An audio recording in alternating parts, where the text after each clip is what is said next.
The sparrow's wing bent at an impossible angle, and Clara Jenkins knew she had maybe an hour before shock would kill the tiny creature if she didn't act fast. Her fingers, steady despite the urgency, worked to fashion a splint from dried grass stems and a scrap of cloth torn from her already threadbare petticoat.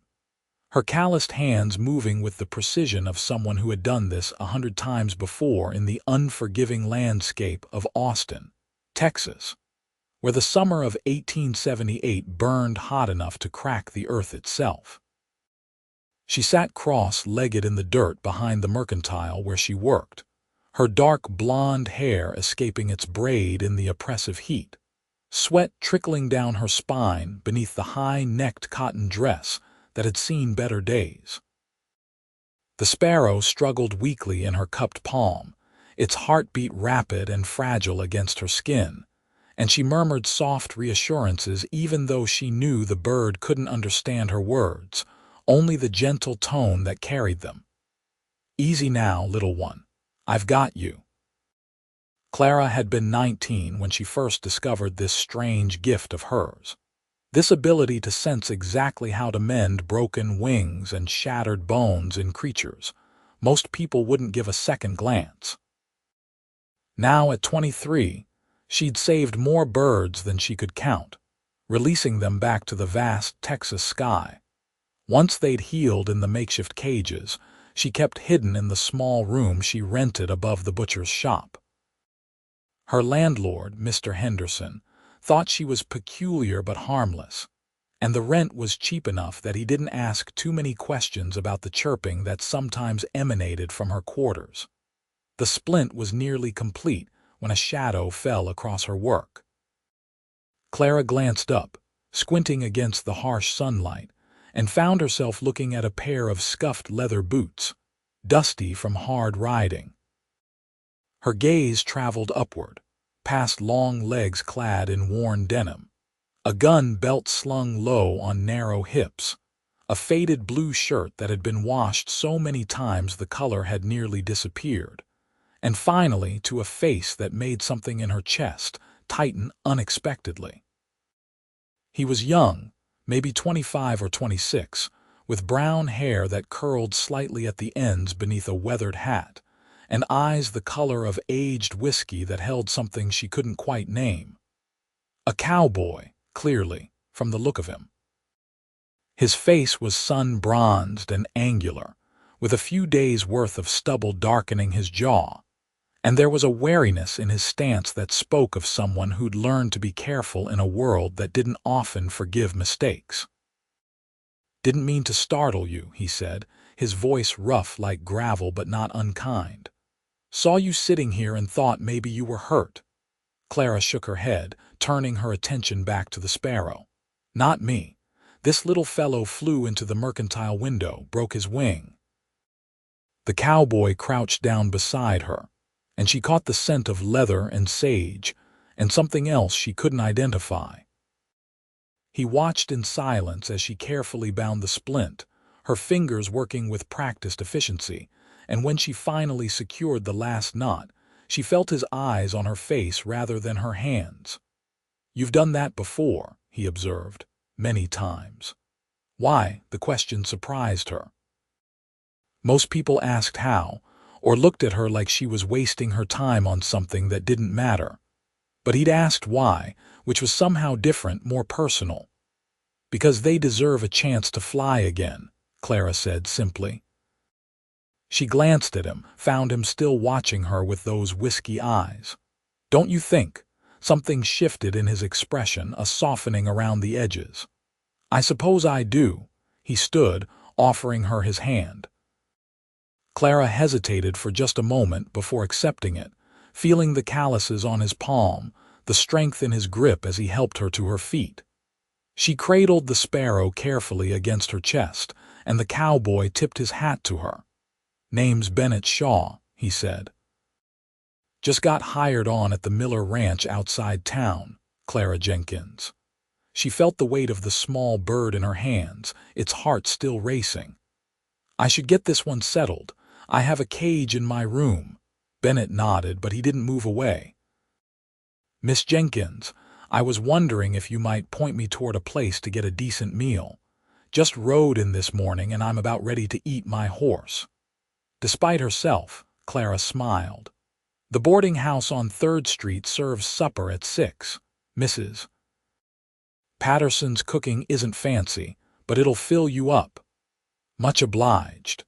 He touched the brim of his hat again, and for a moment they stood there in the alley behind the Mercantile, the Texas sun beating down on them both, the Sparrow trembling between them like a secret.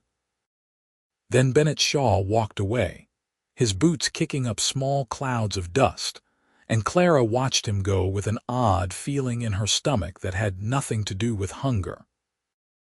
She carried the Sparrow up the narrow stairs to her room, past the butcher shop where old Mr. Henderson was cleaning blood from his cutting block, and into the small space she called home. It wasn't much, just a bed, a washstand, a trunk for her few belongings, and the shelf along one wall where she kept her cages. 3 of them held birds in various stages of healing. A mockingbird with a splinted leg, a dove recovering from a cat attack, and a young hawk she'd found near death from starvation. She added the Sparrow to an empty cage, providing water and seeds, and whispered another soft reassurance before turning to the small mirror above her washstand. Her reflection showed a woman with sun-touched skin, gray-blue eyes that her mother had once called stormy, and features that were more interesting than pretty. She had a strong jaw, a slightly crooked nose from a childhood fall, and a mouth that smiled easily despite the hardships life had thrown her way. Clara had been alone since her mother died of fever 3 years ago, working at the Mercantile to keep herself fed and housed, and she'd convinced herself that this was enough, that she didn't need anything more. But something about Bennett Shaw's eyes stayed with her as she changed out of her dusty dress and prepared for the evening shift at the store. The Mercantile was busy that night, full of ranchers and their wives stocking up on supplies, and Clara didn't have time to think about brown-haired cowboys or the way his hand had felt in hers. She measured out flour and sugar, wrapped packages in brown paper, smiled and made small talk with customers she'd known for years. Mr. Abernathy, who owned the Mercantile, was a fair employer if not a generous one, and Clara had learned to be grateful for steady work in a town where opportunities for single women were limited. It was nearly closing time when Bennett Shaw walked through the door. He'd cleaned up since that afternoon, his face freshly shaved, his shirt changed for one that actually had some color left in it. He carried himself with a quiet confidence that Clara recognized from other cowboys she'd known, men who were comfortable in their own skin and didn't need to prove anything to anyone. "Miss Jenkins," he said, approaching the counter where she stood. "Didn't expect to see you still working." "Mr. Abernathy likes to keep the store open late on Fridays," Clara explained. "Folks come in from the outlying ranches. Can I help you find something?" Bennett pulled a list from his pocket, handwritten in neat script. "Mrs. Miller sent me in for supplies. Said to give this to you and you'd know what to gather." Clara took the list, recognizing Mrs. Miller's handwriting. The Miller Ranch was one of the largest in the area, and they ordered supplies regularly.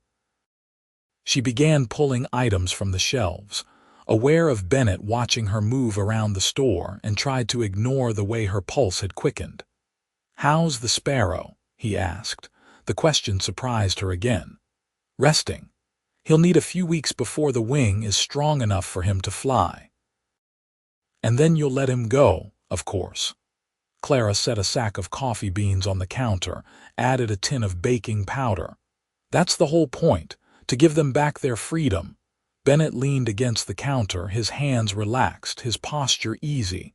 "You fix broken things." It wasn't a question, just an observation, but something in the way he said it made Clara pause in her gathering of supplies. She looked at him, really looked at him, and saw a depth in those whiskey eyes that spoke of his own broken places, carefully hidden but there nonetheless.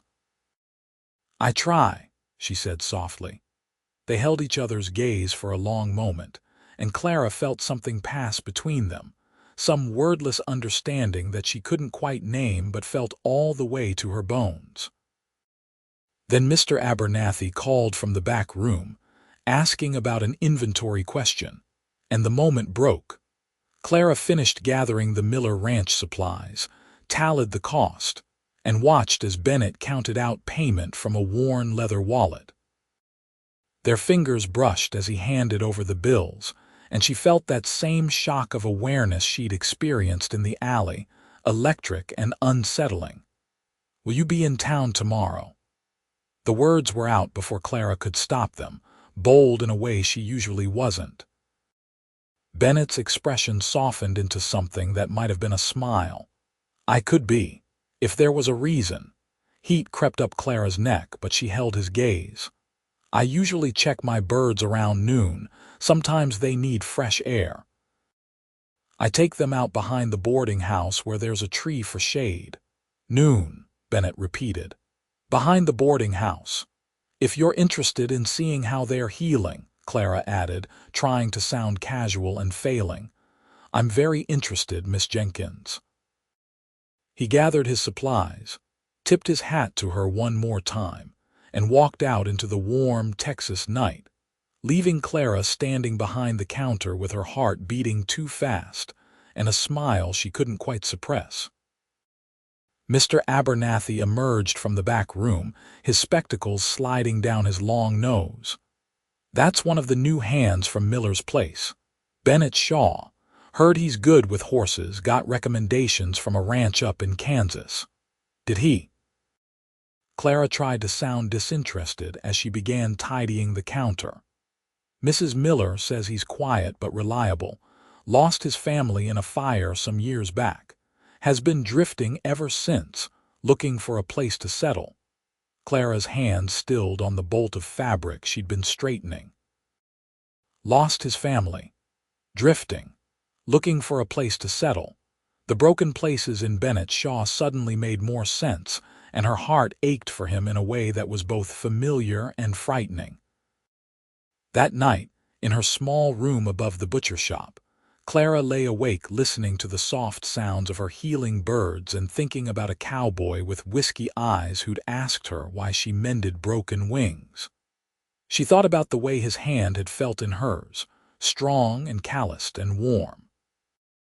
She thought about the way he'd looked at her, like she was something more than just a girl who worked in a mercantile, more than just an oddity who spent her time on creatures most people would let die. Sleep came late, and when it did, she dreamed of flying. The next day arrived bright and clear, the kind of summer morning that promised brutal heat by afternoon. Clara woke early, fed her birds, and tried not to think about the fact that she'd essentially invited a man she barely knew to meet her. It was forward, probably improper, and she could almost hear her mother's voice warning her about the dangers of being too bold.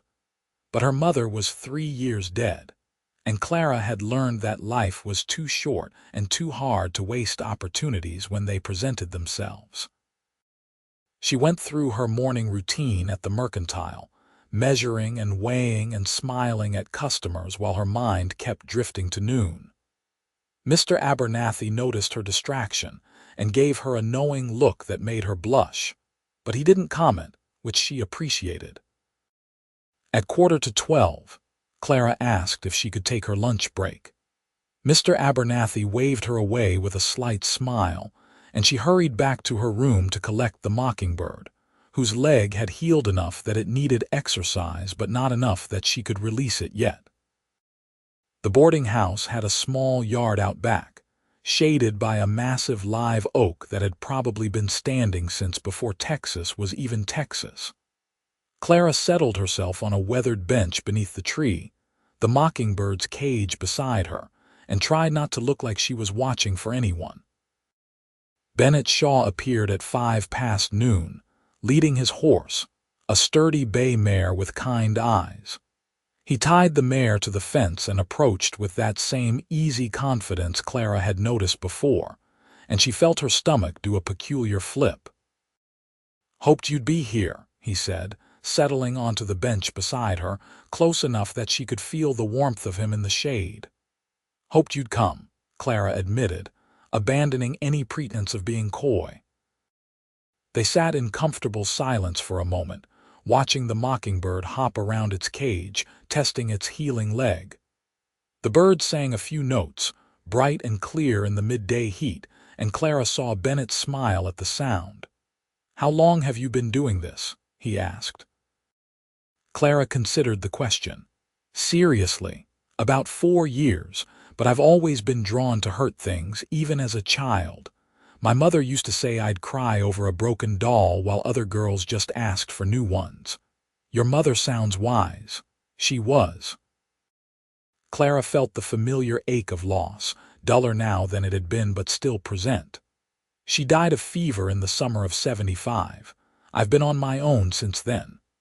Bennett's hand moved slightly as if he wanted to reach for hers but wasn't sure if he should. "I'm sorry. Losing family is hard." "Mr. Abernathy mentioned you lost yours." His jaw tightened almost imperceptibly. "Fire took our farm in Kansas. I was 18, out checking the far pasture, came back to find everything gone. My parents, my 2 younger sisters, the house, the barn, everything." Clara did reach for his hand then, unable to stop herself. His fingers closed around hers, tight and desperate for just a moment before relaxing into a gentler hold. "I'm sorry," she said, knowing the words were inadequate but offering them anyway. "It was 8 years ago. You'd think it would hurt less by now." Bennett looked at their joined hands, his thumb tracing small circles on her palm. "But some things stay broken, I guess." "Not everything," Clara said softly. "Sometimes broken things just need the right kind of care to heal." He looked at her then, really looked at her, and Clara saw something raw and vulnerable in his expression that made her breath catch. "You really believe that? I have to. Otherwise, what's the point of any of this?" Bennett lifted her hand, pressed his lips to her knuckles in a gesture that was somehow both old-fashioned and intimate, and Clara felt heat flood through her that had nothing to do with the Texas sun. "I'd like to see you again," he said, his voice rough. "If that would be all right." "I'd like that too." They made plans to meet the next Sunday after church, and then Bennett had to ride back to the Miller Ranch for afternoon work. Clara watched him go, her hand still tingling from his kiss, her heart full of something she was afraid to name but couldn't deny. The weeks that followed fell into a pattern that felt both thrilling and terrifying. Bennett would come to town whenever he could spare the time, and they'd meet beneath the live oak behind the boarding house, talking for hours about everything and nothing. Clara learned that he'd been drifting for years after the fire, unable to settle anywhere, haunted by memories and guilt. Bennett learned that Clara had once wanted to be a teacher, but couldn't afford the training, that she dreamed of having a small house with a garden where she could tend to injured animals without having to hide them. They talked about books they'd read, places they'd been, hopes for futures that felt more possible when they were together. And through it all, Clara continued her work with the birds, and Bennett watched with something like wonder as she coaxed broken creatures back to health and strength. The sparrow was the first to fly again. It was a warm afternoon in late August when Clara decided the wing had healed sufficiently. She carried the cage out to their usual spot beneath the live oak, Bennett beside her, and opened the small door with hands that trembled slightly. "What if he's forgotten how?" she asked, suddenly anxious. "He hasn't," Bennett said with quiet certainty. "It's in his nature. You just gave him back the ability to do what he was meant to do." The sparrow hopped to the cage door, paused there for a long moment as if gathering courage, and then launched itself into the air. Its wings beat strong and sure, carrying it up into the branches of the oak, and then higher still, until it was just a speck against the endless blue Texas sky. Clara felt tears prick her eyes, the same mix of joy and loss she always experienced when she released a healed bird. Bennett's arm came around her shoulders, solid and warm, and she leaned into him without thinking. "You did that," he said softly. "You gave him back his life." "We did," Clara corrected. "You helped me believe he'd fly again." Bennett turned her to face him, his hands gentle on her shoulders.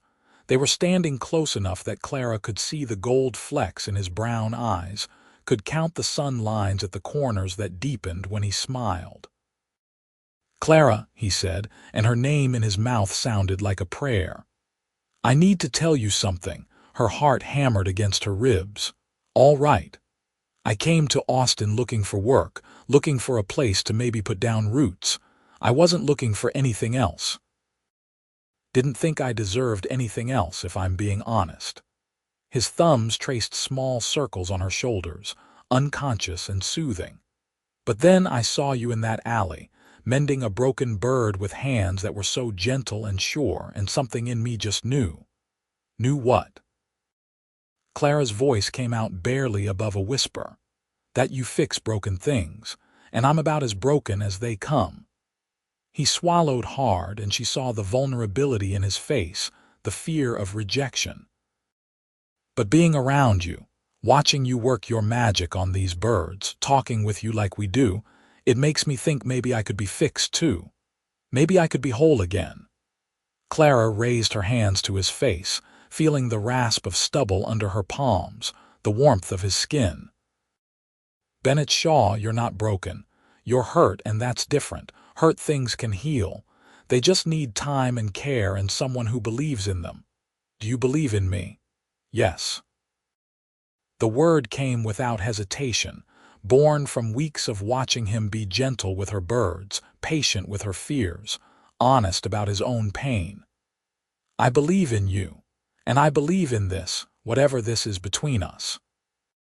Bennett kissed her then, soft and careful and sweet, like he was afraid she might break. Clara kissed him back, pouring into it all the feelings she'd been holding close, all the hope and fear and yearning.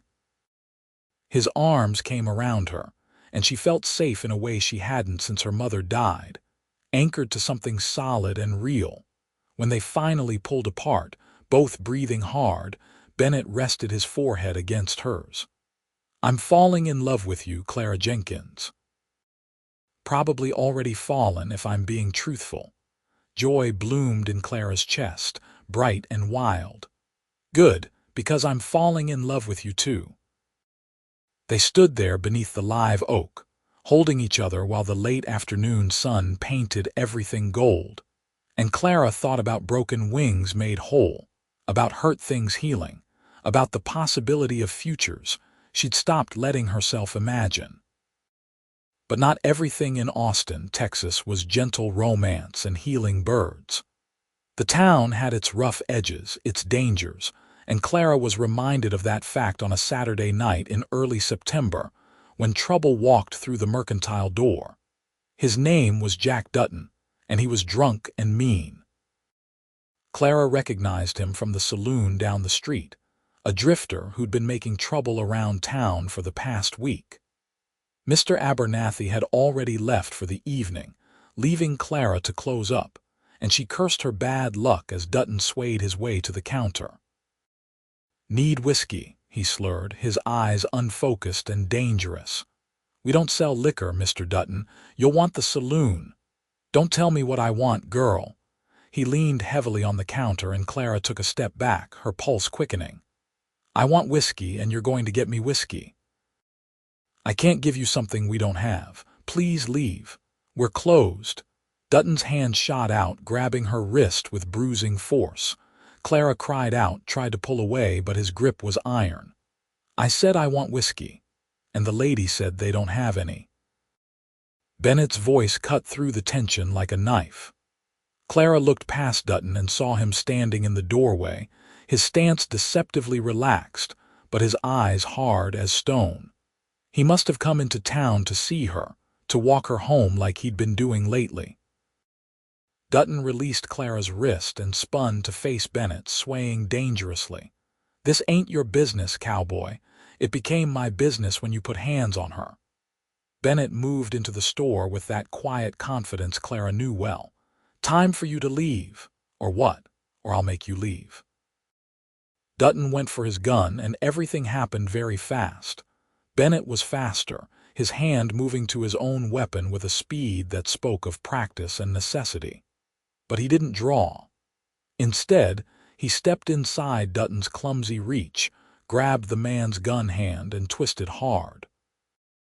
The weapon clattered to the floor, and Bennett had Dutton face down on the wooden planks before the drunk man could even process what had happened.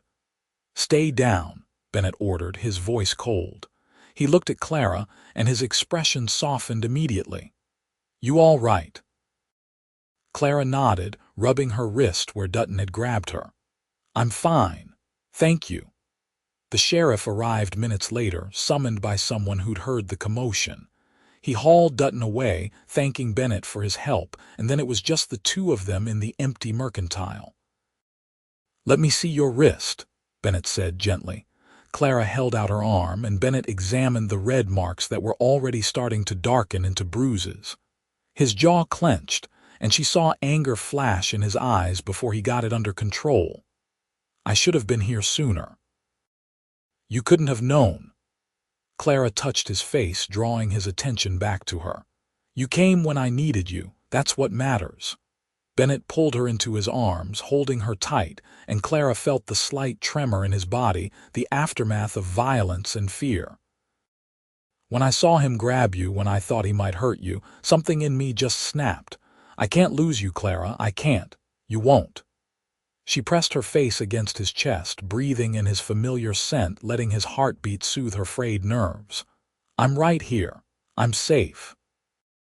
They stood there for a long time, just holding each other, and Clara understood that this was part of what love meant. Being there when things got hard, protecting each other, choosing each other even when the world got ugly. Bennett walked her home that night, insisted on checking her room to make sure it was secure, and only left when she promised to lock the door behind him. Clara touched the bruises on her wrist and thought about how Bennett had handled Dutton, efficient and controlled, protecting her without losing himself to anger. There was strength in him, but also gentleness, and she loved him for both. The mockingbird flew free the next week, its leg fully healed, strong enough to carry it wherever it needed to go. The dove followed a few days later. By the end of September, Clara had released all her current patients except the hawk, which was still too weak to survive in the wild. She told Bennett she was worried about the hawk on a Sunday afternoon as they sat beneath their tree. "He's not gaining weight like he should. I think there might be something wrong I can't see." Bennett studied the hawk through the cage bars, his expression thoughtful. "Mrs. Miller used to raise hunting birds before her eyesight got too poor. She might know something that could help. Want me to ask her?" "Would you?" "I'd do anything for you, Clara. I thought you knew that by now." The simple sincerity in his voice made Clara's heart swell. She kissed him there in the dappled shade, tasting sun and salt and promise, and felt his arms come around her like they belonged there. Mrs. Miller turned out to be a wealth of knowledge about hawks. At Bennett's request, she came into town to examine Clara's patient, a spry woman in her 60s with sharp eyes despite her claims of poor vision. She looked the hawk over with practiced hands, asked Clara questions about its eating habits and behavior, and finally nodded with satisfaction. "He's got parasites," she declared. "Common enough in wild hawks. You'll need to get some medicine from the veterinarian over in San Marcos. I'll write down what to ask for." Clara's heart sank. San Marcos was a full day's ride away, and she couldn't afford to miss that much work. But before she could say anything, Bennett spoke up. I'll ride over tomorrow, get the medicine, and be back by Tuesday afternoon. Bennett, that's too much trouble. It's no trouble. He looked at her with those whiskey eyes, and Clara saw the determination there. You save things, Clara. Let me help you do it. Mrs. Miller smiled at them both, a knowing expression on her weathered face. You two remind me of my late husband and me when we were young. He was always helping me with my birds. Said it was because he loved them, but really it was just because he loved me. Bennett's ears turned red, but he didn't deny it. Clara felt warmth spread through her chest, bright and certain, and reached for his hand. True to his word, Bennett rode to San Marcos the next day. Clara worried the entire time he was gone, convinced something terrible would happen, that he wouldn't come back, that she'd lose him the way she'd lost everyone else she'd ever cared about. But Tuesday afternoon, as promised, she heard his voice calling her name, and relief flooded through her so powerfully it made her dizzy. The medicine worked. Within 2 weeks, the hawk was eating voraciously, gaining weight and strength. By mid-October, he was ready to fly. Clara carried his cage to an open field outside town, Bennett beside her on his bay mare, while she rode in a wagon borrowed from Mr. Abernathy. The field stretched wide and golden in the autumn light, perfect for a hawk who needed space to spread wings that had been folded too long. You nervous? Bennett asked as they set up in the middle of the field. Terrified, Clara admitted. He was so close to death when I found him. What if he's not really ready?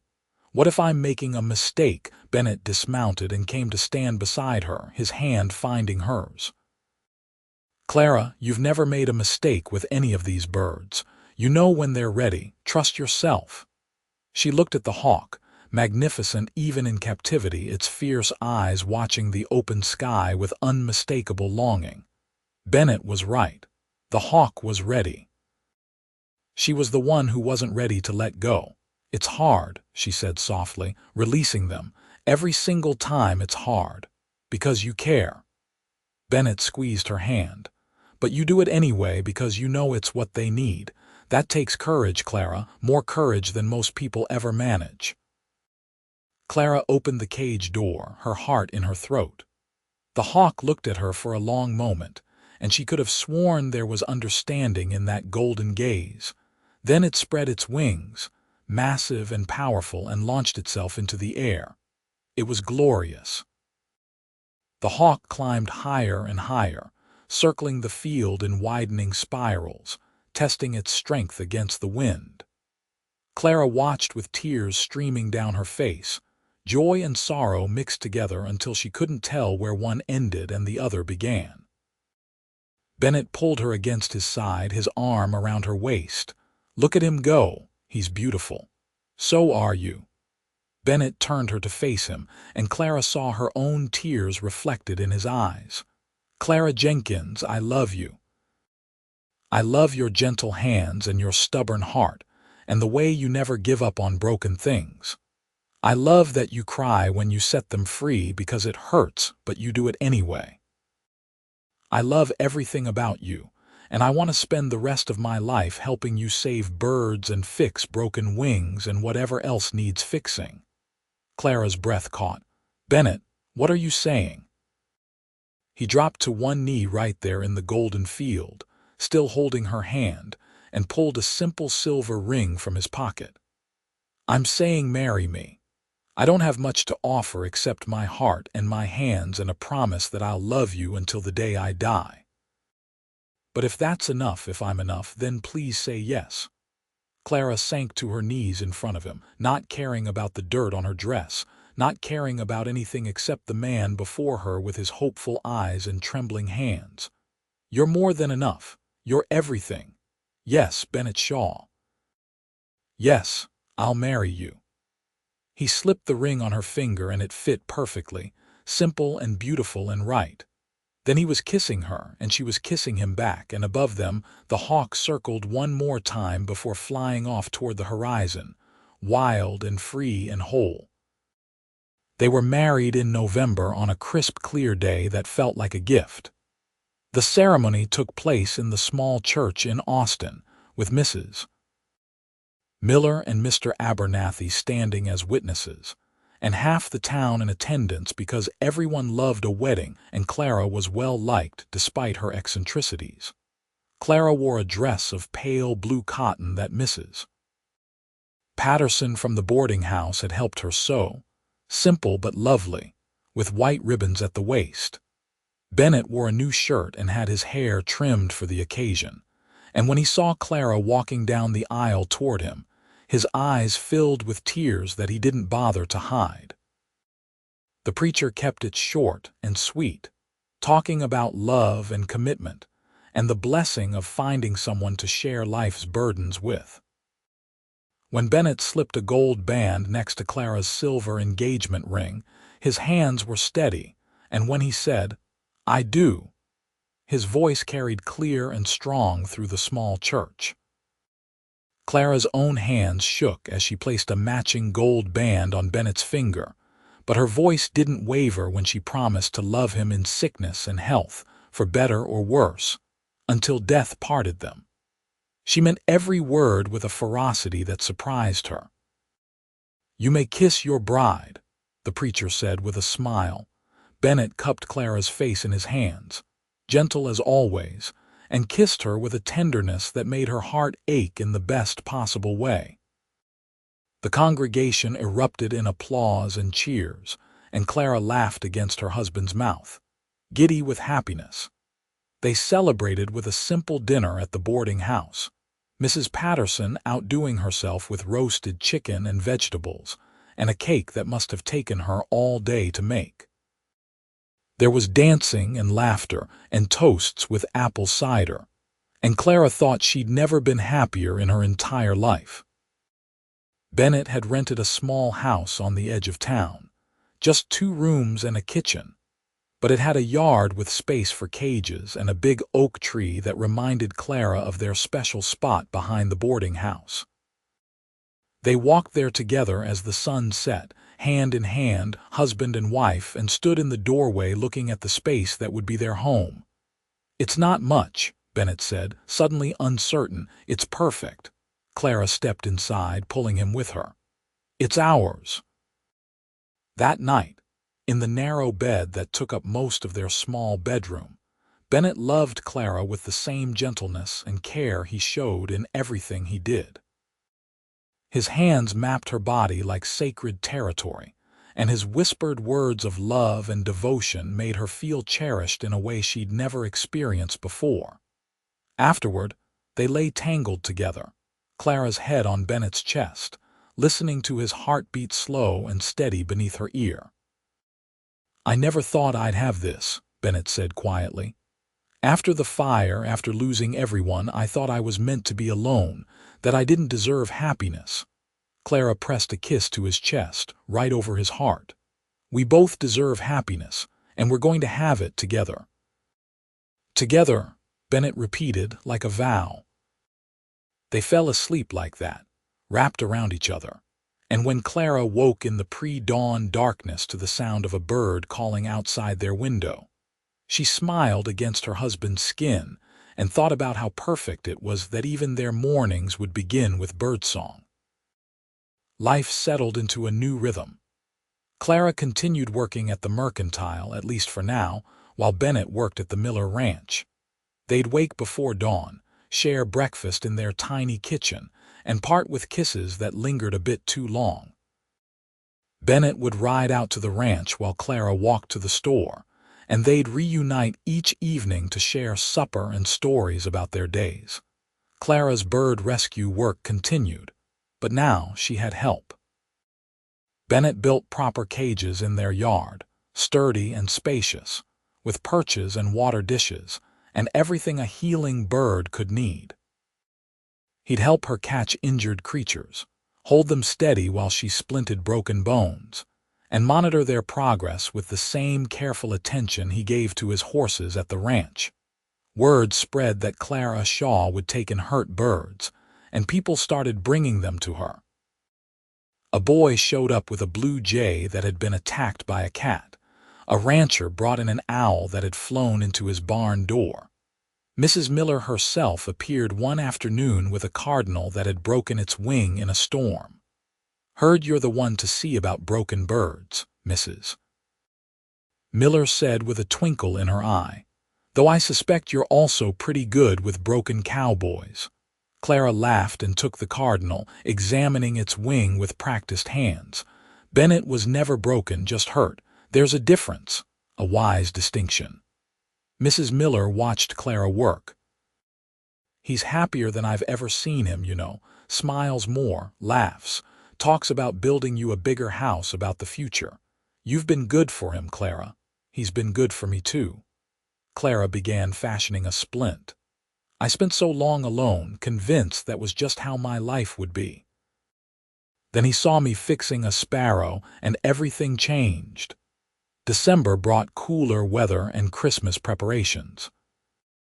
Clara and Bennett couldn't afford much for presents, but Bennett surprised her with a beautiful bird cage he'd built himself, made from willow branches woven in an intricate pattern, with a door that swung open smooth as silk.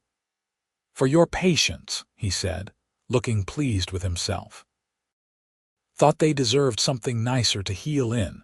Clara threw her arms around him, overwhelmed by the thoughtfulness of the gift. "It's beautiful. You're beautiful. I'm many things, but beautiful isn't one of them."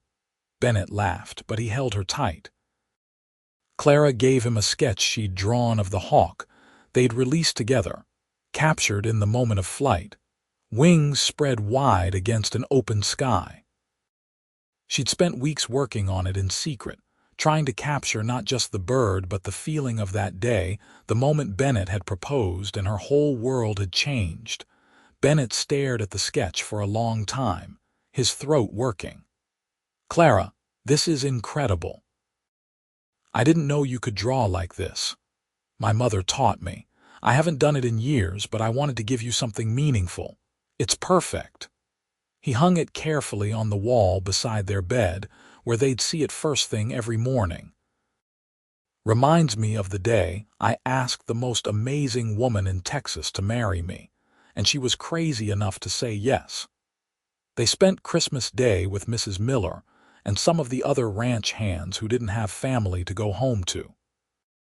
It was a boisterous affair, full of food and music, and the easy camaraderie of people who'd found family in each other, even if they didn't share blood.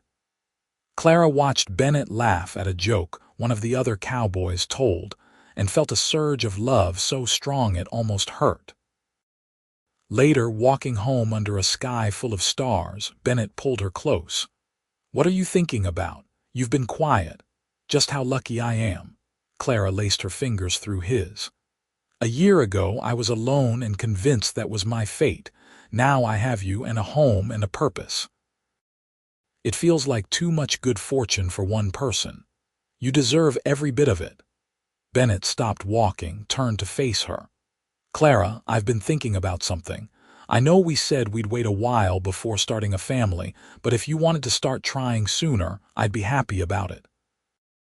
Clara's heart skipped. They'd talked about children in abstract terms, someday plans that felt distant and unreal. But hearing Bennett bring it up now, seeing the hope in his eyes, made it suddenly concrete and immediate. "Are you sure?" she asked. "A baby would change everything. I'm sure. I want to build a life with you, Clara. A real life, with children and chaos and all the messy, beautiful parts of it. I want to see you hold our baby. I want to teach our kids to ride horses and mend broken wings. I want all of it with you."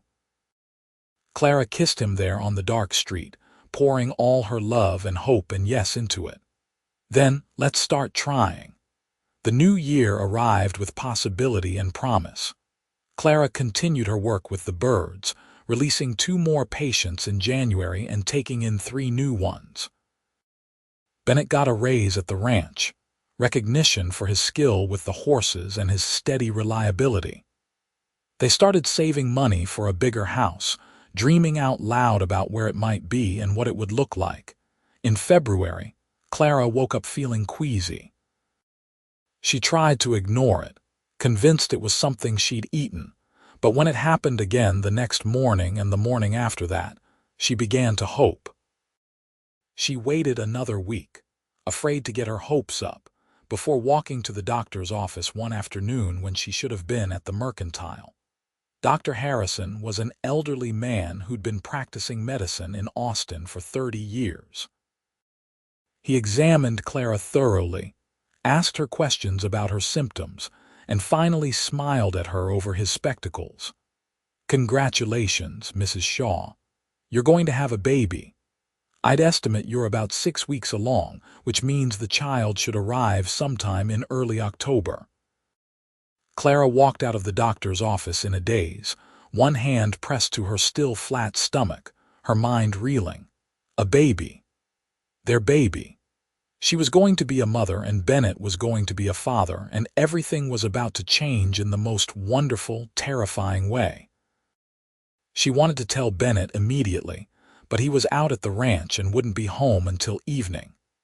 Clara returned to the Mercantile, went through the motions of her work, and counted down the hours until she could share her news.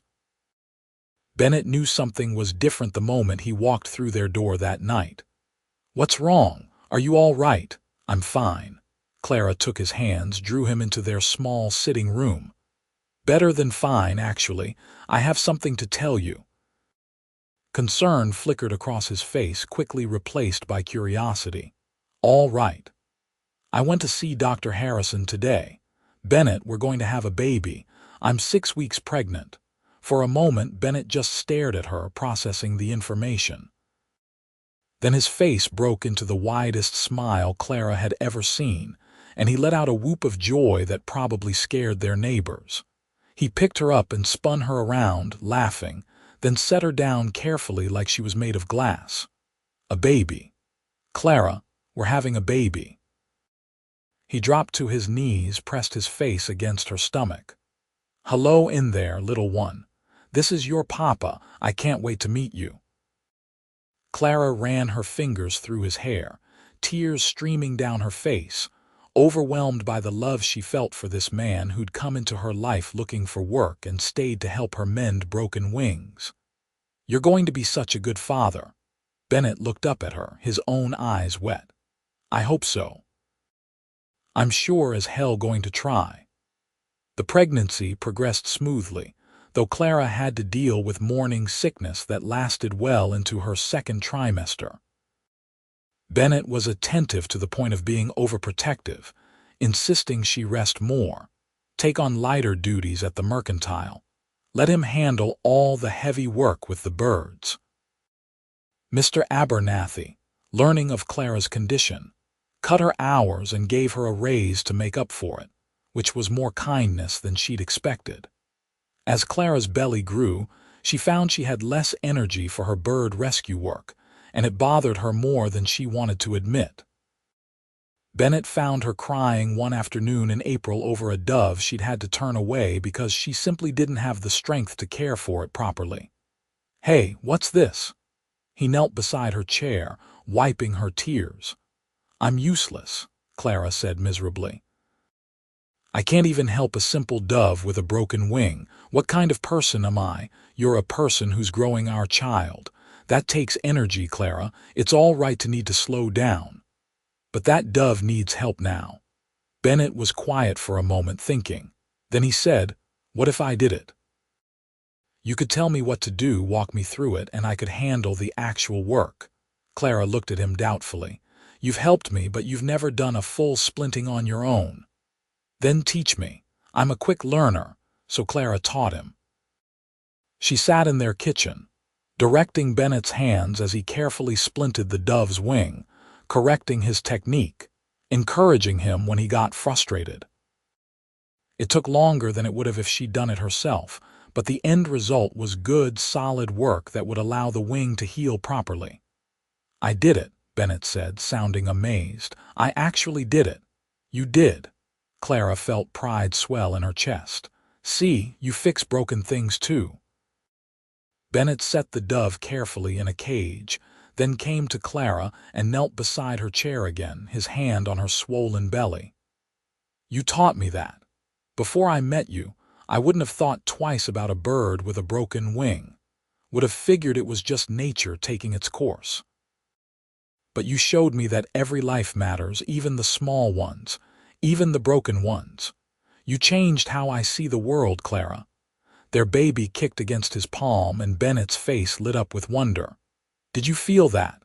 "Hard not to," Clara laughed, placing her hand over his. "That's been happening more and more lately. I think we've got an active one. Takes after you already." As summer arrived and Clara's due date approached, Bennett became even more protective. He insisted on walking her everywhere, refused to let her lift anything heavier than a teacup, and worried constantly about every little ache and pain she mentioned. It was sweet and occasionally exasperating, but Clara loved him for it anyway. In August, Mrs. Miller approached them with a proposition. Her eyesight had deteriorated to the point where she needed to give up her role managing the ranch household, and she offered the position to Clara and Bennett together. "The job comes with a house on the property," Mrs. Miller explained. "Bigger than what you've got now, with plenty of space for your birds and the baby. Bennett would continue his work with the horses, and Clara, you'd help me with the household accounts and management, at least once the baby's old enough that you're ready to work again. The pay's better, and you'd be close to town but with more room to breathe." Clara and Bennett looked at each other, having one of those wordless conversations that married couples develop. They'd been saving for a bigger house, but this opportunity was better than anything they could have afforded on their own. "We accept," Bennett said, "and thank you, Mrs. Miller, for everything."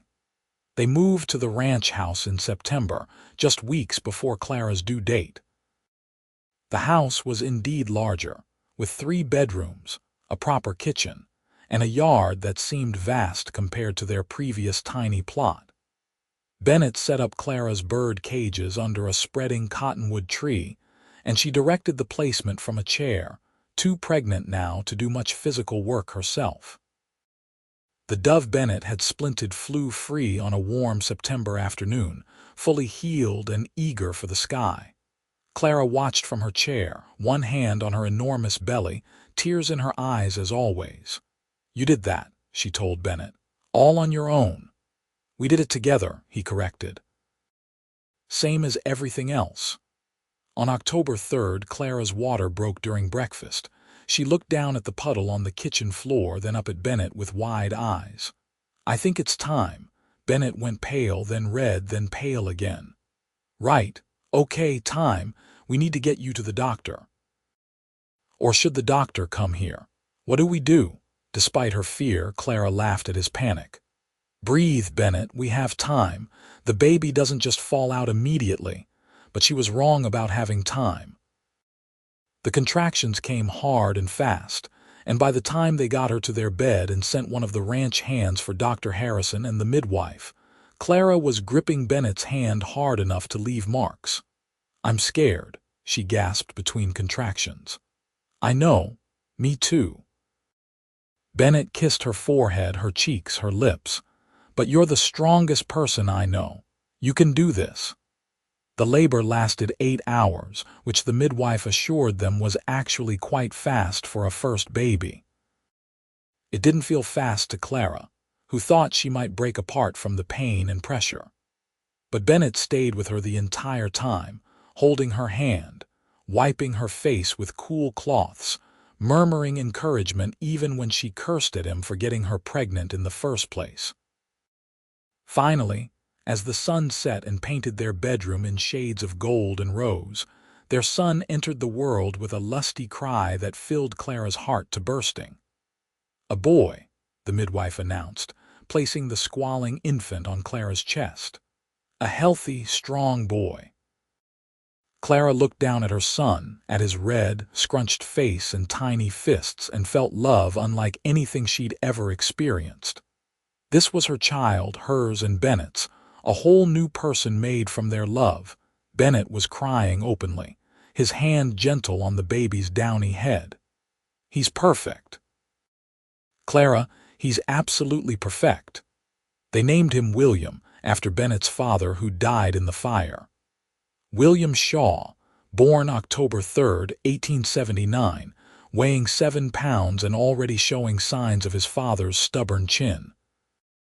The first weeks of parenthood were exhausting and wonderful and harder than Clara had imagined. William demanded to be fed constantly, slept in short bursts that left both his parents bleary-eyed, and had lungs that could wake the dead when he was unhappy. But he was theirs, and Clara and Bennett fell more in love with him every day. Bennett took to fatherhood like he'd been born for it. He'd wake for the nighttime feedings even though Clara was nursing, changing William's diaper with steady hands, walking him around the house when he fussed, singing soft lullabies in his gravelly voice that somehow always soothed their son. Watching her husband with their baby made Clara fall in love with Bennett all over again. One afternoon when William was 3 weeks old, Clara was sitting in the yard nursing him when she heard a soft thump against the side of the house. She looked over and saw a small sparrow lying in the grass, clearly stunned from flying into the window. Clara's first instinct was to hand William to Bennett and rush to help the bird, but the baby was still feeding, and she couldn't exactly set him down in the grass. She sat there torn, watching the sparrow struggle until Bennett appeared from the barn. "There's a hurt bird by the house," Clara called to him. "Can you check on it?" Bennett walked over, crouched down to examine the sparrow and carefully scooped it into his large hands. "Looks like it just knocked itself silly. No broken bones I can see. Want me to put it in one of the recovery cages until it gets its bearings back, please?" Clara watched her husband carry the tiny bird to the cages, settling it gently in one with water and seed, and felt her heart swell with pride and love. This man who'd once thought he was too broken to be fixed, now spent his days mending broken creatures and raising their son with infinite patience and care. William finished nursing and fell asleep against Clara's chest, milk-drunk and content. She carried him inside, laid him in the cradle Bennett had built with his own hands, and went to check on the sparrow. The bird was already looking more alert, hopping around the cage, and Clara knew it would be ready to release by morning. Bennett came up behind her, wrapping his arms around her waist, and they stood together watching the sparrow in comfortable silence. "Remember when you asked me why I saved birds?" Clara said softly. "You said they deserved a chance to fly again. They do, but it's more than that."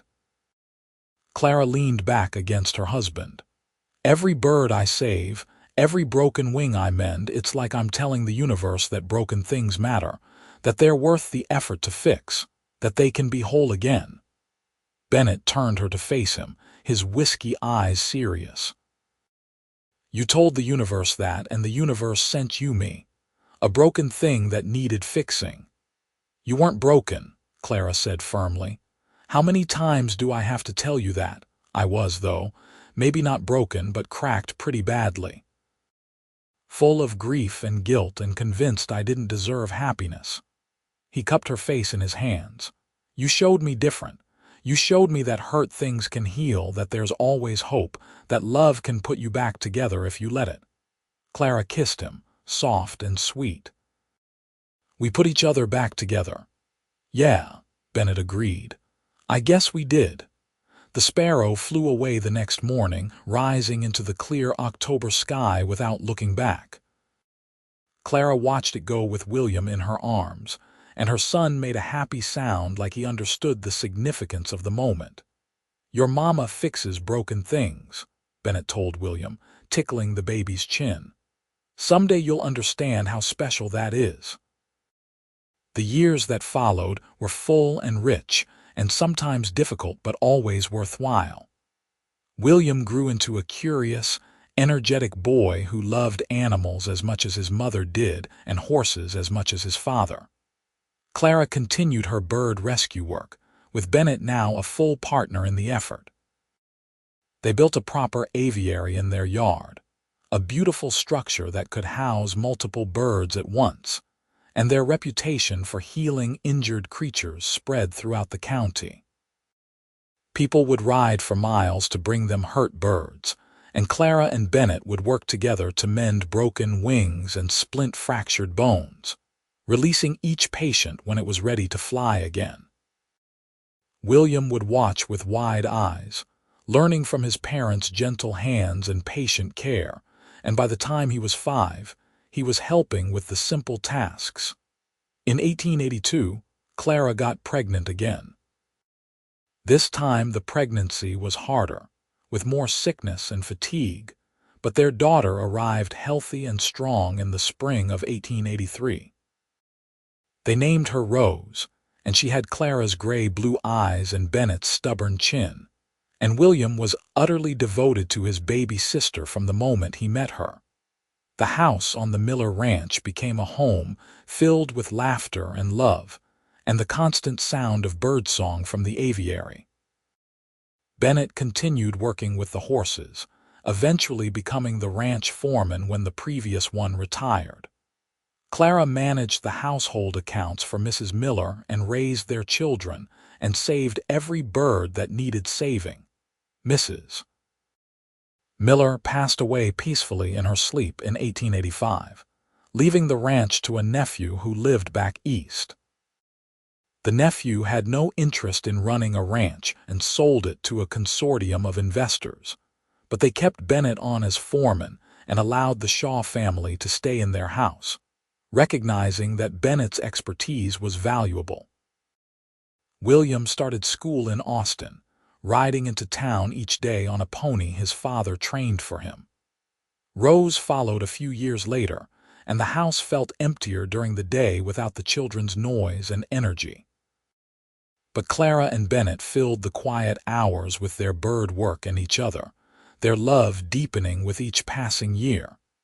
In 1890, a particularly harsh winter brought an influx of injured birds. Clara and Bennett worked from dawn to dusk caring for them all, and William and Rose helped when they weren't in school. They saved most of them, releasing a flock of healed birds all at once on a bright February morning that felt like a miracle. 37 birds, William said, his voice filled with awe as he watched them fly. We saved 37 birds. We did, Clara agreed, holding Rose's hand, because every life matters, no matter how small.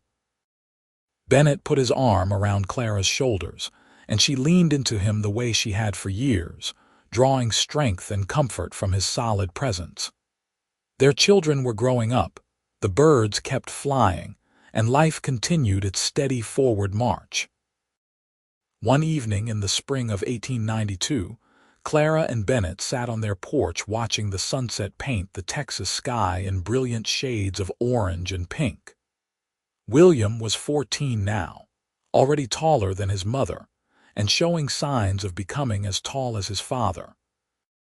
Rose was 9, all scraped knees and wild energy and questions about everything.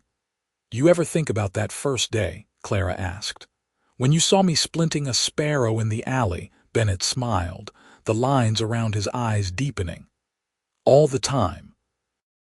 Best day of my life, seeing you there with that broken bird and those gentle hands. You said I fixed broken things.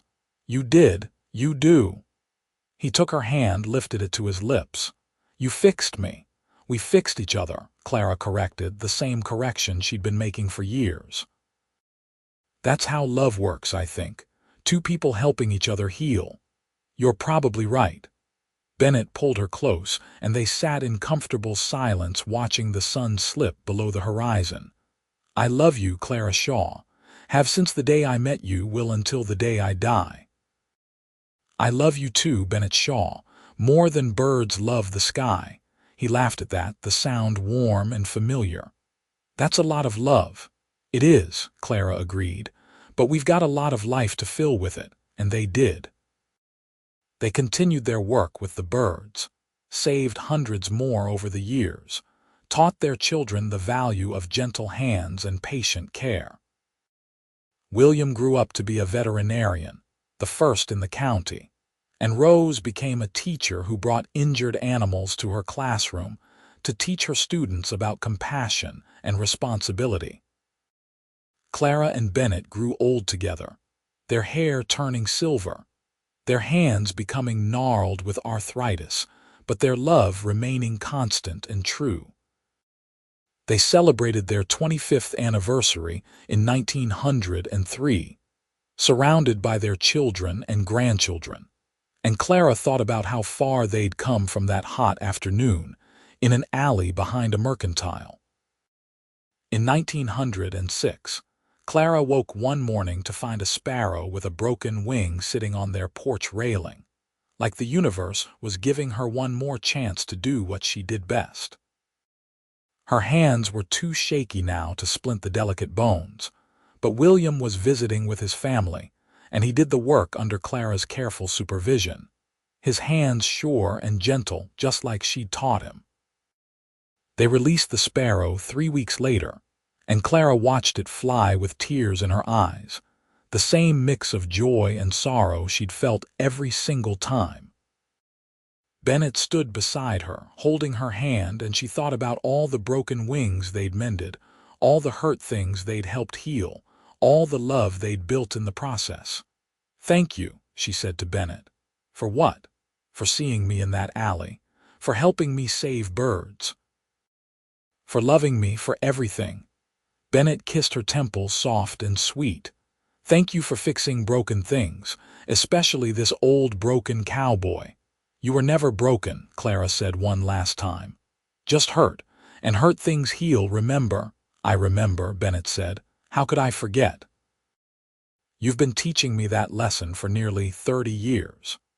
They stood together in the warm afternoon sun, two old people who'd found each other in a dusty Texas town and built a life based on gentle hands and patient love, and the belief that every broken thing deserved a chance to be whole again. The sparrow circled overhead one more time before flying off toward the horizon, free and wild and healed, just like everything Clara Jenkins Shaw had ever loved. Years continued to pass with the steady rhythm of seasons changing in the Texas heat. Bennett retired from his position as ranch foreman in 1908, his body finally demanding rest after decades of hard work. But retirement didn't mean idleness for either of them. Their aviary remained full, a constant flow of injured birds brought by neighbors, travelers, and their own grandchildren who'd learned from watching their parents that Grandma Clara and Grandpa Bennett could fix anything with wings. William had married a kind woman named Sarah, a banker's daughter from San Marcos, and they'd given Clara and Bennett 3 grandsons who visited every Sunday without fail. Rose had married a rancher named Thomas, and they had 2 daughters who were as wild and free as their mother had been, always bringing their grandmother interesting rocks or flowers or occasionally injured creatures they'd found on their father's land. The house on what was now called the Henderson Ranch, sold again after the consortium dissolved, had become something of a local landmark. Everyone in Austin and the surrounding counties knew about the Shaws and their bird hospital, as people had taken to calling it. Clara had tried to keep count of how many birds they'd saved over the years, but had lost track somewhere around 500.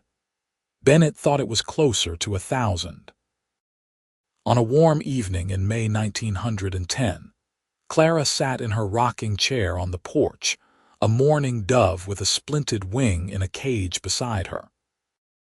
She was 74 now, her once dark blonde hair completely white, her face lined with the years but still beautiful to Bennett, who sat in his own rocker beside her.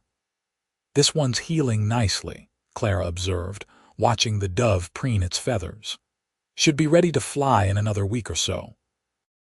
"You always know," Bennett said. He was 76, his body bent with age and hard work, his hands too stiff now to do the delicate splinting work, but his eyes were still that same whiskey brown that had captured Clara's heart so many years ago. Not always. Remember that blue jay in '98? I thought he was ready and he wasn't. One mistake in thousands of birds isn't a bad record, Clara. She smiled at him, reached over to take his hand. Their fingers laced together with the ease of decades of practice. I couldn't have done any of it without you. That's not true. You were saving birds before you met me. But you made it better. You made everything better. Clara squeezed his hand gently. I was so lonely before you, Bennett.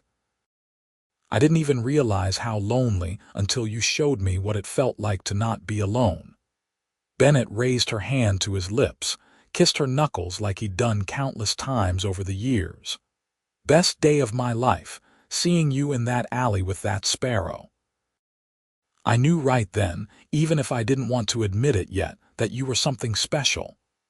A cowboy saw me fixing a broken bird and decided I was worth knowing, Clara mused. Sounds like the beginning of a story. It is a story, our story, and it's a damn good one. They sat in comfortable silence as the sun set, painting the sky in shades of gold and rose and deep purple. The evening brought cooler air, a relief from the day's heat, and from inside the house they could hear the sounds of Sarah helping prepare supper, William's voice discussing something with their oldest grandson. You have any regrets? Clara asked suddenly. About how life turned out? Bennett considered the question seriously, as he always did when Clara asked him something important. I regret that my family died in that fire. I regret all those years I spent drifting, lost and hurting. But everything that came after I met you, not a single regret. You, our children, our grandchildren, all these birds we've saved together, this life we've built. It's more than I ever dreamed of having. Me too, Clara agreed. I thought I'd spend my whole life alone, just me and my birds. I never imagined I'd have all this. She gestured at the house, at the sound of family inside, at the aviary full of healing birds, at Bennett beside her. You gave me more than I knew to ask for. We gave each other everything, Bennett corrected gently. The morning dove cooed softly in its cage, and Clara felt a deep sense of contentment settle over her. This was what she'd worked for all these years, wasn't it? This feeling of peace, of purpose fulfilled, of love given and received in equal measure. William appeared in the doorway, his 14-year-old son James beside him. Ma, Pa, supper's ready. James has something he wants to show you first, though. Young James came forward, his hands cupped carefully in front of him. Grandma, I found this little guy by the creek. I think his wing is hurt. He opened his hands to reveal a tiny wren, its wing hanging at an odd angle. Clara's heart swelled with pride at her grandson's gentle handling of the injured bird, at the concern in his young face. You did good bringing him to me, James. Let's take a look. With William's steady hands helping, Clara examined the wren and determined the wing was dislocated rather than broken, which was actually easier to fix.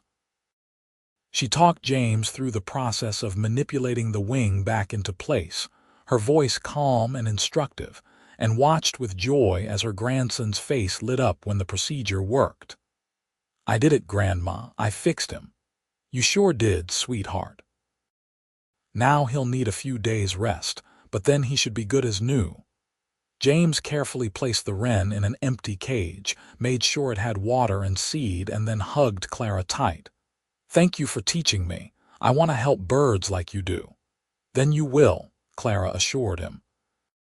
Your daddy did, and now you will too. It's a good legacy to carry forward.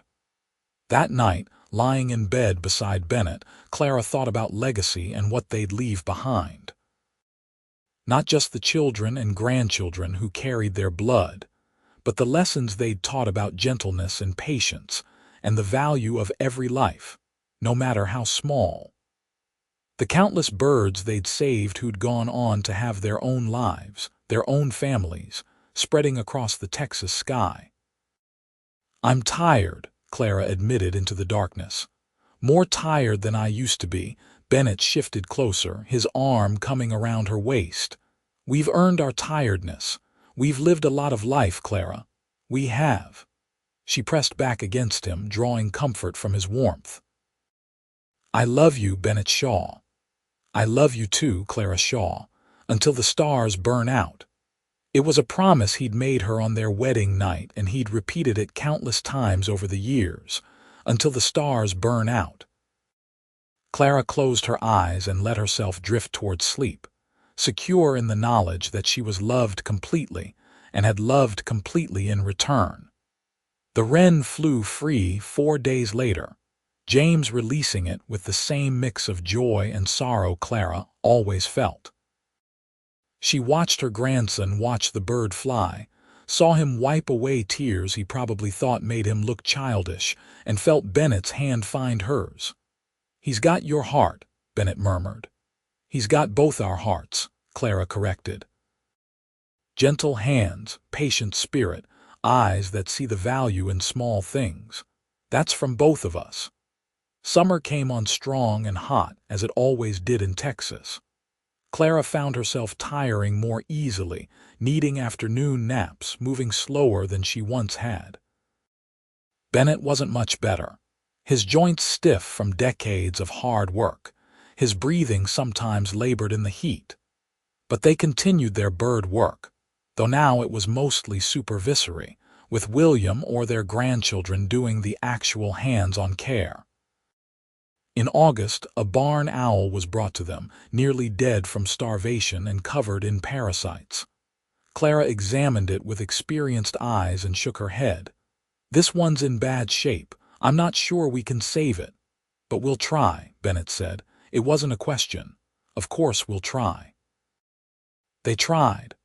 For 3 weeks they tried, with William administering medicine, Sarah helping with feedings, the grandchildren keeping watch. The owl fought to live with a fierceness that Clara admired, and slowly, incredibly, it began to improve. On a September morning, when the heat was finally starting to break, Clara woke to find the owl standing strong in its cage, its eyes bright and alert, its feathers clean and healthy. She felt tears prick her eyes at the sight of this creature they'd pulled back from death's door. "We did it," she whispered to Bennett over breakfast. "I didn't think we would, but we did." "We always do," Bennett said with quiet confidence. "Between your knowledge and our stubborn refusal to give up, we always find a way." The owl was released in October, just as the weather turned truly pleasant. The whole family gathered to watch, even Rose and her family who'd ridden in from their ranch. The owl spread its magnificent wings, so much larger than most of the birds they treated, and launched itself into the evening sky. It circled overhead 3 times, and Clara could have sworn it looked right at her before flying off toward the darkening horizon. 32 years, she said softly. 32 years of watching birds fly away, and it never gets old. Bennett kissed her temple. "That's because you never stop caring. That's your gift, Clara. You care with your whole heart, every single time." As they walked back to the house, William's arm supporting Clara on one side and Bennett on the other, Clara reflected on the fullness of her life. She'd started out alone, a young woman fixing broken birds in secret, afraid people would think her strange. Now she was surrounded by family, known throughout the county for her healing work, and married to a man who saw her gift as something beautiful rather than odd. "I'm the luckiest woman alive," she said out loud. "We're the lucky ones," Rose argued. "We got you as our mother." Winter came, milder than some years, but still bringing cold nights and occasional frost. The aviary was quiet during these months, with fewer birds needing rescue, and Clara and Bennett spent their days by the fire, surrounded by family when the grandchildren weren't in school, peaceful and content when they were alone. On Christmas Day 1910, The whole family gathered at the house. William and Sarah with their 3 boys, Rose and Thomas with their 2 girls, and various cousins and in-laws until the house was bursting with people and noise and life. Clara sat in her favorite chair, Bennett beside her as always, and watched the chaos with pure joy. James, now 15 and already showing signs of following his father into veterinary medicine, sat at her feet and asked questions about bird anatomy that showed real understanding of the subject. The youngest grandchild, Rose's daughter Emma, who was only 6, brought Clara a drawing she'd made of a bird with a splinted wing. "That's you, Grandma," Emma explained, "fixing the birdie so it can fly again." Clara held the drawing like it was precious, because it was. "It's beautiful, sweetheart. Can I keep it?" "I made it for you," Emma said, as if this was obvious. That night, after everyone had left or gone to bed, Clara and Bennett sat up by the dying fire. She was still holding Emma's drawing, and Bennett was holding her free hand. "This is what we made," Clara said softly. "Not just the children, but all of it. This family that loves each other, that cares about small things, that knows how to be gentle. We made this." "You made most of it," Bennett argued. "I just helped." "That's not true, and you know it. This is ours together. Everything we built as partners." Bennett didn't argue further, just pulled her close and held her while the fire burned down to embers. They sat there for a long time. 2 old people who'd loved each other for more than 3 decades, content in the silence that came from knowing each other completely. The years 1911 and 12 passed in similar fashion, full of birds and family and the quiet contentment of lives well lived. Clara's health began to decline more noticeably, her breath coming shorter, her energy fading faster. Dr. Morrison, who'd taken over the practice when Dr. Harrison retired, said it was her heart wearing out, which seemed fitting somehow. She'd used her heart so much over the years, poured so much love into people and birds and life itself, that it made sense it would be the first thing to give out. Bennett's health wasn't much better. His joints were so stiff some mornings he could barely get out of bed, and the cough he'd developed over the winter of 1912 worried Clara terribly. But they took care of each other, helping each other dress and move around, making sure the other ate and rested and took whatever medicines Dr. Morrison prescribed. "We're falling apart," Clara joked one morning as Bennett helped her out of bed. "We're not falling apart, we're wearing out. There's a difference. Falling apart means breaking. Wearing out means we've been well used." "I like that better," Clara admitted. In the spring of 1913, a young sparrow was brought to them, its wing broken in multiple places. Clara examined it with hands that shook slightly from age and knew the breaks were too severe, the damage too extensive. The kindest thing would be to end the bird's suffering quickly. But as she looked at the sparrow, struggling weakly in her palm, she thought about Bennett finding her with a sparrow all those years ago. How he'd watched her splint that broken wing with those whiskey eyes, how he'd said she fixed broken things, how everything had changed in that moment. "We're going to try," she told the sparrow. "You deserve a chance." With William's hands doing the actual work under her guidance, they splinted the wing. It took hours, delicate and painstaking work, and when they finished, Clara was exhausted beyond measure. But the splint was good and the sparrow was alive, and that was what mattered. "Ma, you should rest," William urged, seeing how pale she'd become. "I will. But I had to try. That sparrow, it reminded me of the first one, the one your father saw me fixing." William helped her to bed, and Clara slept for 14 hours straight, so deeply that Bennett kept checking to make sure she was still breathing. When she woke, she felt better, stronger, and went immediately to check on the sparrow. It was alert in its cage, eating seeds, and Clara felt hope bloom in her chest. Maybe they could save this one after all. Maybe there was still enough magic left in her old hands to mend one more broken wing. The sparrow healed slowly but surely over the next several weeks. Clara monitored its progress obsessively, more invested in this bird than she'd been in any creature for years. Bennett understood without her having to explain. This sparrow was a full circle, a closing of a loop that had started 35 years ago in an alley behind a mercantile. On a warm afternoon in June, Clara decided the sparrow was ready. She carried the cage out to the yard herself, refusing help, Bennett walking beside her just in case. The whole family had gathered again, somehow knowing this release was special, important in a way that went beyond just another healed bird. Clara opened the cage door with trembling fingers.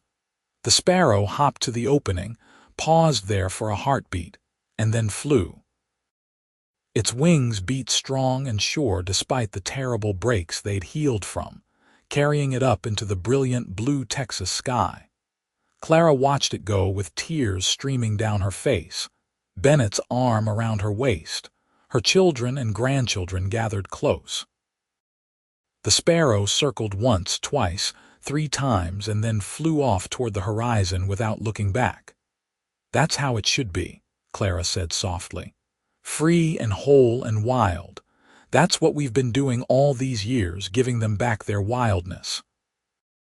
"You gave me back mine too," Bennett murmured. "I was so tame in my grief, so beaten down, and you reminded me how to be wild and free again." Clara turned in his arms, looked up at his beloved face with its years of sun and wind and life etched into every line. "We saved each other." "Yeah," Bennett agreed. "We did." That night, Clara felt a pain in her chest that was different from the usual aches and pains of old age.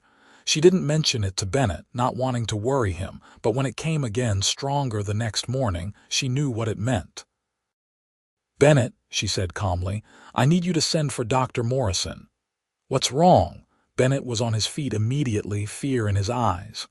"My heart, I think. It's been good to me for 77 years, but I think it's getting tired." "No," Bennett's voice was fierce. "No, you're fine." "You're going to be fine." "Probably," Clara agreed, even though she wasn't sure she believed it. "But let's get the doctor anyway." Dr. Morrison confirmed what Clara already knew. Her heart was giving out, worn down by time and age and the simple fact that bodies don't last forever.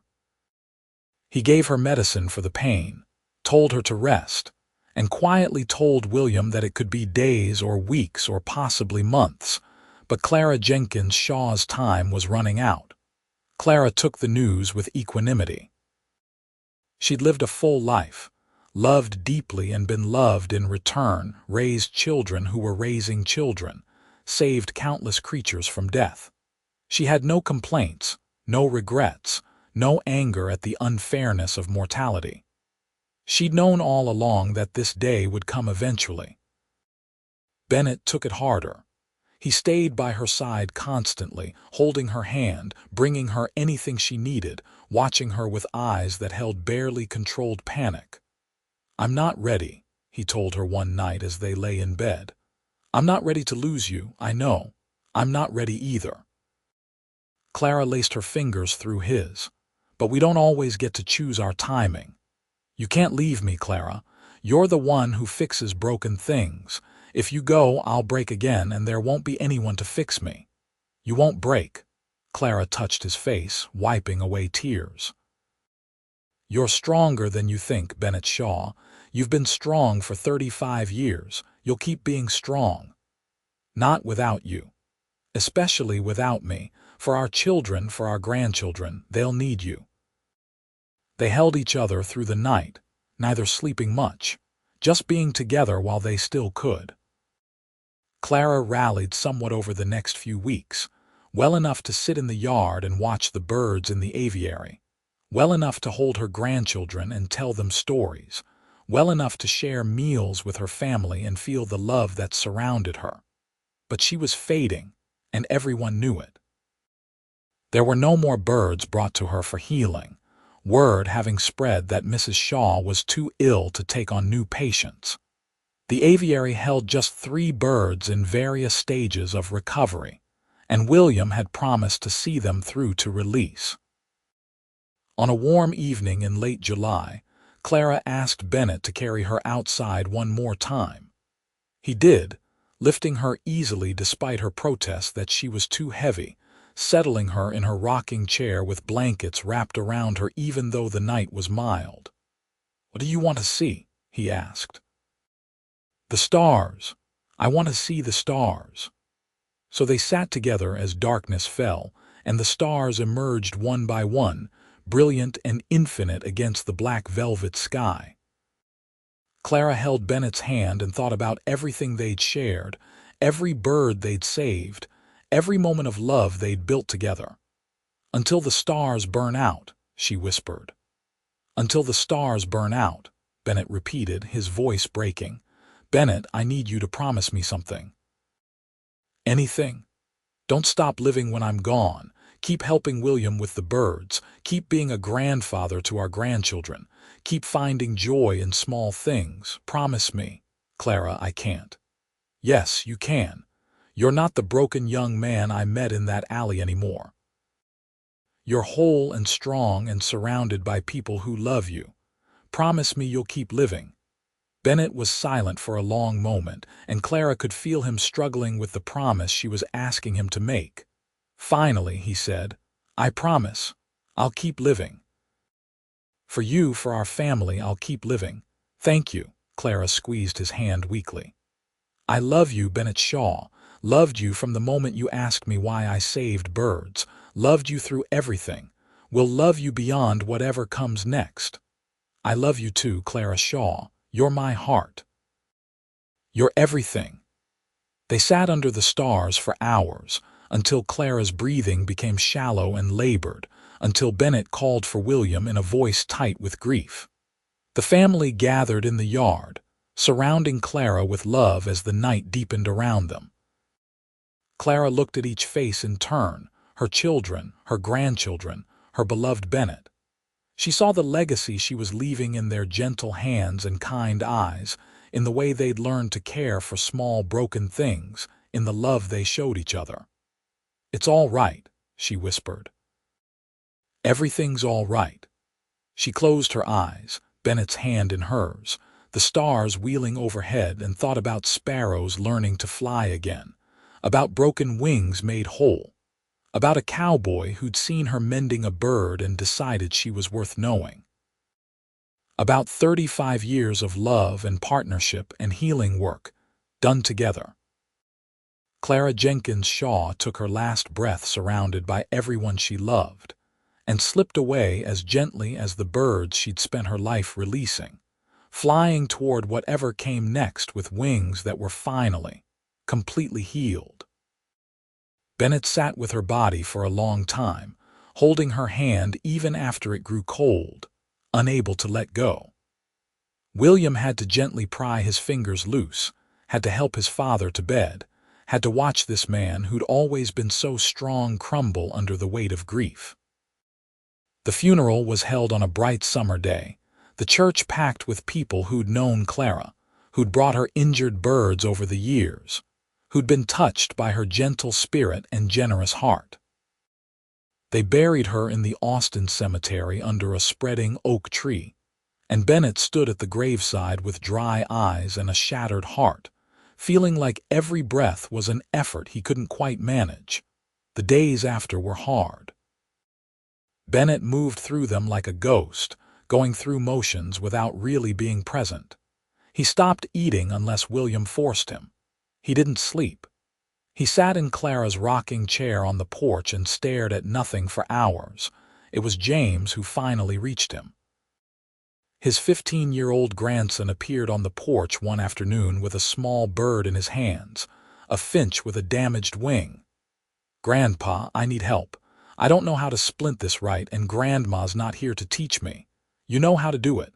Will you show me?" Bennett looked at his grandson, at the injured bird, and felt something crack open in his chest. Clara had made him promise to keep living, to keep helping with the birds. This was what she would have wanted. "All right," he said, his voice rough from disuse. "Let's take a look." With shaking hands, Bennett showed James how to fashion a splint, how to hold the bird gently but firmly, how to wrap the bandage with just enough pressure to support but not constrict. It wasn't as neat as Clara would have done it, but it was good work, and when they finished, James was smiling. "Thank you, Grandpa. Grandma would be proud." "Yeah," Bennett said softly. "She would be." That finch was the first of many. Word spread that while Mrs. Shaw was gone, Mr. Shaw and his grandson were still taking in injured birds, and people kept bringing them. Bennett worked with James, teaching him everything Clara had taught them both, and slowly, painfully began to find his way back to living. He never stopped missing her. The house felt empty without her presence, the bed cold without her warmth, the mornings meaningless without her smile. But he kept his promise. He kept living. He helped with the birds, played with his grandchildren, supported William and Rose in their own lives. On Clara's birthday in October, Bennett walked to her grave with a cage containing a sparrow with a healed wing. He opened the cage door and watched the bird fly away, rising into the autumn sky the way Clara had watched so many birds fly over the years. "This one's for you," he told her headstone. "I'm still fixing broken things just like you taught me." The years passed. Bennett grew older, more bent, but he continued the work Clara had started. James decided to follow his father into veterinary medicine, specializing in birds, and the Shaw Bird Sanctuary, as it had come to be called, gained recognition throughout Texas. People would bring injured birds from hundreds of miles away, knowing they'd get the best care available. Bennett lived to see his great-grandchildren born, to see James graduate from veterinary college, to see the aviary expanded and improved. He lived to see the sanctuary officially established with funding and support from the state, ensuring the work would continue long after he was gone. On a warm spring morning in 1922, Bennett woke feeling different. Lighter somehow, but also tired in a way that went bone deep. He was 83 years old, and his body had served him long and well, but he knew its time was almost done. He got dressed slowly, made his way to the aviary where James was checking on their current patients. "I need you to release that sparrow in cage 3, Bennett said. "His wings healed enough." "Are you sure, Grandpa? I was thinking another few days." "I'm sure. Release him today." James heard something in his grandfather's tone and didn't argue. That afternoon, with the whole family gathered, they opened the cage and watched the sparrow fly away. Bennett stood with William's support, his breathing labored, his vision fading, but his eyes tracked that bird until it disappeared into the endless Texas sky. "Beautiful," he whispered. That night, Bennett lay in the bed he'd shared with Clara for so many years, surrounded by his children and grandchildren. He felt her presence beside him, could almost hear her voice telling him it was all right, that he'd kept his promise, that he'd done good work. "I'm coming home, Clara," he murmured. "Took me a while, but I'm coming home to you." "We know, Pa," William said through tears. "It's all right. You can go." Bennett closed his eyes and thought about Clara in that alley, her hands gentle on a broken sparrow, her face determined and kind. He thought about 35 years of loving her, of watching her fix broken things, of being fixed himself through her patient care and stubborn faith that hurt things could heal. He thought about all the birds they'd saved, all the wings they'd mended, all the life they'd released back into the world. And as his last breath left his body, Bennett Shaw smiled, because he could have sworn he felt wings beating inside his chest, carrying him up and up and up toward wherever Clara was waiting. They buried him next to her under the oak tree, and the whole town of Austin came to mourn a man who'd learned to fix broken things from a woman who saw the value in every small life. The sanctuary continued under James' direction, growing and expanding, and eventually becoming one of the premier bird rehabilitation centers in the country. Decades later, when James was an old man himself, he would tell his own grandchildren about their great-great-grandparents Clara and Bennett Shaw. He'd tell them about how Clara could mend any broken wing, how Bennett had helped her save thousands of birds, how their love had been the foundation on which the whole sanctuary was built. She tied splints on injured birds until they flew, James would say. And the cowboy said she fixed broken things. But really, they fixed each other. And in doing that, they taught all of us how to be gentle, how to care, how to see the value in small broken things that most people would overlook. That's their legacy, and it's a legacy worth carrying forward. And so it was. The Shaw Bird Sanctuary continued for generations, helping countless injured birds return to the sky, all because of a young woman who believed broken wings could be mended and a young cowboy who believed in her. Their love story became legend in Austin, told and retold until the details blurred and changed, but the heart of it remained true. Two broken people who found each other, healed together, and spent their lives giving that same gift of healing to creatures who needed it most. In the aviary that still stood on what had been the Miller Ranch, generations of Shaws continued the work, gentle hands splinting broken wings, patient voices soothing frightened birds, and love infusing every moment of care. And sometimes, on warm Texas evenings when the sky turned gold and rose, workers swore they could see two figures standing beneath the old cottonwood tree, watching the birds fly with the pride and joy of parents seeing their children soar. Clara and Bennett Shaw had lived and loved and left the world better than they found it, one mended wing at a time. And really, what more could anyone ask for than that?